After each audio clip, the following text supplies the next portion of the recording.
Ya, bismillahirrahmanirrahim. Assalamualaikum warahmatullahi wabarakatuh.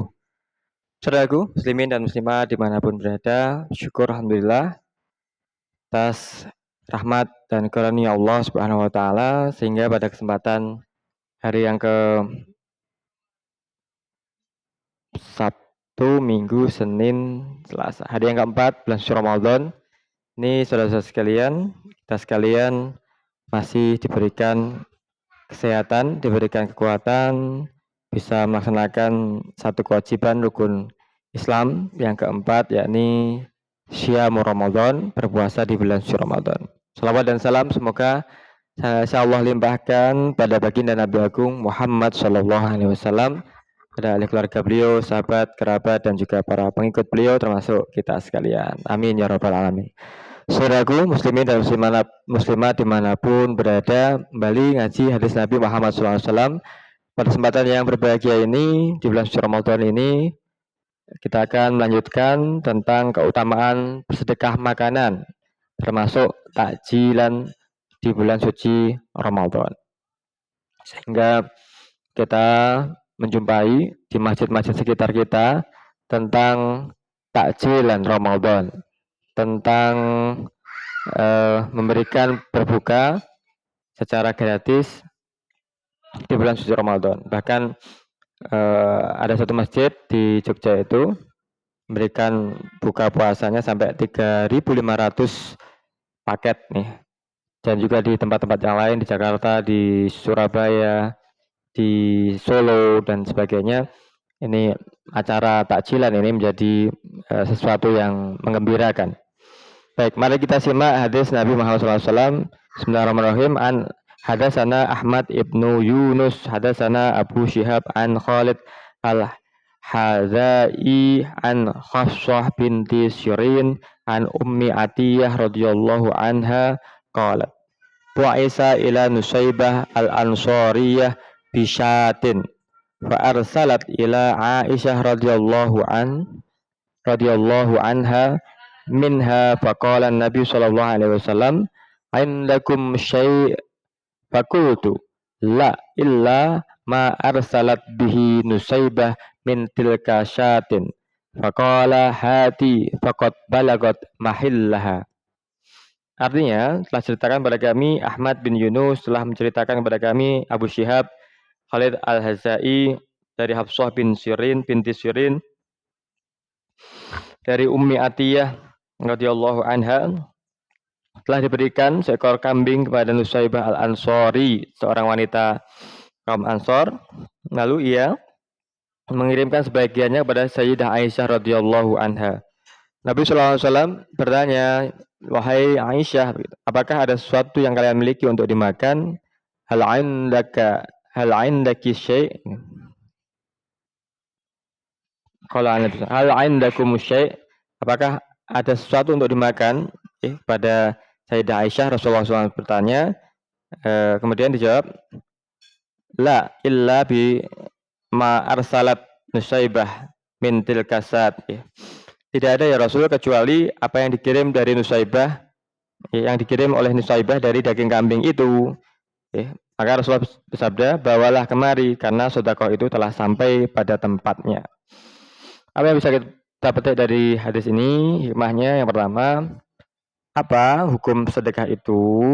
Yang pertama, hukum sedekah ini asalnya adalah sunnah muakkadah, sunnah yang sangat dianjurkan. Berikut yang kedua, apakah bisa berubah menjadi wajib atau haram? Benar, hukum sedekah bisa berubah-ubah.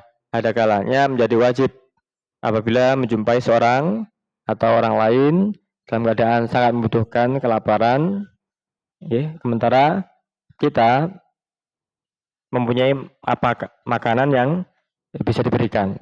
Jadi memberikan makanan, melihat orang kelaparan, sementara kita sudah makan, ini hukumnya menjadi wajib. Orang kelaparan ini perlu ditolong untuk menyambung hidupnya, termasuk takjilan puasa. Jadi banyak saudara-saudara kita yang saat ini mungkin terkena PHK atau tidak memiliki cukup rezeki untuk berbuka puasa, sehingga perlu untuk diberikan takjil untuk berbuka puasa Ramadan. Dan barang siapa memberikan takjil berbuka puasa di bulan suci Ramadan ini mendapatkan pahala yang luar biasa, yakni falahu ajrun biman amila bihi bighairi naksin alaman amila bih, ya. Maka baginya adalah pahala dari orang yang berpuasa, orang lain yang berpuasa, yaitu diberikan kepadanya tanpa mengurangi pahala Allah yang diberikan pada orang yang berpuasa tadi, meskipun dia berbukanya dari takjilan.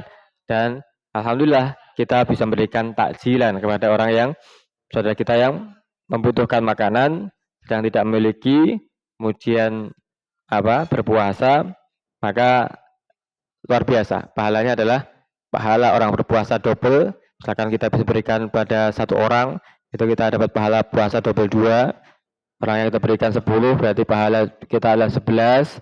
Orang kita berikan adalah 100, maka pahala kita adalah 100 kali lipatnya, dan seterusnya dan seterusnya. Tentu saja harus diniati dengan ikhlas mengharapkan ridho Allah Subhanahu wa taala. Berikutnya, sedekah yang keempat, ini juga bisa menjadi satu yang haram. Sedekah kita bisa menjadi sesuatu yang haram. Kapan sedekah ini menjadi haram? Yakni ketika kita mengetahui bahwasanya sedekah yang kita berikan ini akan digunakan untuk keperluan maksiat. Jadi sedekah yang kita berikan apabila itu digunakan untuk keperluan maksiat, misalkan kita memberikan uang dan uang itu jelas digunakan untuk berjudi, judi online, digunakan untuk minum-minuman keras, digunakan untuk molimo, maka uang yang kita berikan ini menjadi sesuatu yang haram atau dilarang secara hukum fikihnya. Maka kita perlu menimbang, menilai, memperhatikan kepada siapa tujuan kita bersedekah. Nah, takjilan ini bagus sekali. Yang kelima, untuk menggambarkan derajat keutamaan bersedekah harta termasuk sedekah makanan, ini Imam Asyuyuti, ulama penyusun tafsir Jalalain, memerinci pahala sedekah dalam 5 tingkatan. Ya, 5 tingkatan pahala sedekah menurut Imam Asyuyuti, pengarang kitab Jalalain, yang sangat terkenal, tafsir Jalalain. Apa saja tingkatan itu? Yang pertama, satu sedekah digantikan dengan 10 kali lipatnya, yakni sedekah orang yang sehat diberikan pada orang yang sehat jasmani. Jadi kalau kita memberikan pada orang yang segar bugar satu sedekah, satu kurma, maka pahalanya mendapatkan 10 kurma atau 10 kali lipatnya. Kedua, akan digantikan 90 kali lipatnya apabila sedekah itu diberikan pada orang yang cacat, misalkan orang yang buta, orang yang tuli, orang yang nggak punya kaki, maka kita mendapatkan sedekah satu kurma, mendapatkan 90 kali lipatnya pahala dijanjikan oleh Allah Subhanahu wa taala. Ketiga, tingkatan ketiga di atasnya lagi, satu sedekah digantikan 900 kali lipatnya, yakni sedekah pada siapa? Kerabat yang membutuhkan. Kalau kita punya kerabat, kita perhatikan, kita berikan sedekah karena membutuhkan, ini 900 kali lipat pahalanya. Yang keempat, di atasnya lagi derajatnya, grade-nya lebih tinggi lagi pahalanya, yakni sedekah satu digantikan 100.000. Ini kepada siapa? Yakni kepada orang tua kita. Kalau kita sedekah pada orang tua kita yang membutuhkan, satu butir kurma ini dikalikan pahalanya 100.000 butir kurma. Jadi sangat luar biasa. Yang terakhir, ini yang tertinggi tingkatannya, derajatnya, grade-nya, spesialisasinya paling tinggi adalah sedekah satu digantikan 900.000. Yakni kepada siapa? Sedekah kepada ulama yang paham ilmu agama, yang memahami agama ini, menyiarkan agama ini, Al-Quran dan Sunnah Rasulullah Muhammad SAW. Satu sedekah digantikan 900.000 kali sedekah, hampir 1 juta, satu berbanding 900.000, luar biasa. Nah, inilah mengapa sedekah pada ulama bernilai sangat tinggi. Pertanyaannya, mengapa bersedekah pada ulama memiliki derajat yang sangat tinggi menurut Imam Suyuti? Benar, karena sebab pentingnya keberadaan ulama, lebih-lebih di akhir zaman ini, yang paham terhadap ilmu agama, dan dia telah sibuk bekerja dalam menyampaikan apa yang diwariskan oleh Rasulullah SAW. Al-ulama warasatul anbiya. Bahasanya para ulama itu adalah pewaris para nabi. Dia telah sibuk bekerja. Mungkin ada saudara-saudara kita yang sibuk bekerja di teknologi informasi, sibuk bekerja di sawah, di pasar, di kantor dan sebagainya. Maka ulama ini dia sungguhnya telah sibuk bekerja, berdakwah, menyiarkan ajaran Rasulullah Muhammad SAW, Al-Quran dan Sunnah. Maka ini derajatnya, pahalanya kalau kita bisa bersedekah, ini pahalanya 900.000 kali lipatnya akan diberikan oleh Allah Subhanahu wa taala. Saudaraku, yang terakhir, inilah indahnya Islam. Nanti saya mengajarkan berbagi, memberi makanan, takjilan pada saudara kita yang membutuhkan, sedang berbuka puasa, sedang berpuasa untuk berbuka puasanya, sehingga Allah berikan pahala yang luar biasa pada kita sekalian. Semoga Allah senantiasa memberikan hidayah pada kita, keluarga kita, muslimin semuanya, untuk dapat berbagi, memberi kepada saudara kita yang lebih membutuhkan makanan, takjilan, harta benda, pemikiran, termasuk juga senyum kita. Semoga Allah meridai apa yang menjadi usaha kita. Amin. Ya Rabbal Alamin. Terima kasih. Semoga ada manfaatnya. Assalamualaikum warahmatullahi wabarakatuh.